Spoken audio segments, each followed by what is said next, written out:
জন্য দিই, যেটা হলো যে আমি যেটা ফার্স্ট টাইম কবুতর মানে শুরু করি, তখন আমি ফার্স্ট টাইম বাজি খেতেছিলাম 135 কিলোমিটার। তো এখন আমি দেখতেছি যে অনেক জায়গায় টুর্নামেন্ট হইতেছে 130 কিলোমিটার, 35 কিলোমিটার, 40 কিলোমিটার। হ্যাঁ, অনেক মানুষ এটাতে চ্যাম্পিয়ন হতেছে। মানে এটা কেউ ব্যক্তিগতভাবে নেবেন না, জাস্ট একটা ভালো ইনফরমেশনের জন্য আমি আপনাদেরকে বলা, অন্য মাইন্ডে কেউ নেবেন না।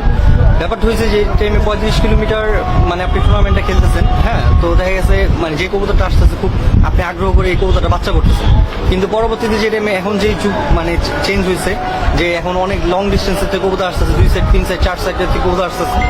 তো দেখা গেছে পরবর্তীতে আপনি যে টাইমে এই কবুতরটা খুব শখ করে বাচ্চা করবেন, কিন্তু আসলে কিন্তু আপনি পিছিয়ে যাচ্ছেন, কারণ যেহেতু আপনি যুগের সাথে পাল্লা দিয়ে আপনি আগাইতেছেন না। দেখা গেছে আপনি এক সাইডের থেকে কবুতর আসছে, ওইটা নিয়ে হ্যাপি থেকে আপনি কবুতরই করতেছেন, যেটা আমার প্রথমত যে টাইমে আমি কবুতর পালা শুরু করি তখন এই জিনিসগুলো আমার মধ্যে ছিল। তো পরবর্তীতে যে টাইমে লং মানে একটু মানে 10 কিলো 15 কিলো বা কবুতর ছাড়ছে, 50 কিলো ছাড়ছে, তখন দেখছি ওই কবুতরটি আসেনি। তো বিগত 4-5 বছর যে আপনি বাচ্চা করলেন, কষ্ট করলেন, আসলে এগুলো আপনি সুফলতা বয়ে আনবে না। তো আপনি যেই কবুতরটা মানে খুব শখ করে বাচ্চা করবেন, অবশ্যই ওটাকে একদম খুব ভালোভাবে মানে ট্রেন আপ করে খুব ভালোভাবে আপনি মানে আসে কিনা অনেক লং ডিস্টেন্সের থেকে, এরপর একটা কবুতরের দিকে আগানোটা সবচেয়ে ভালো।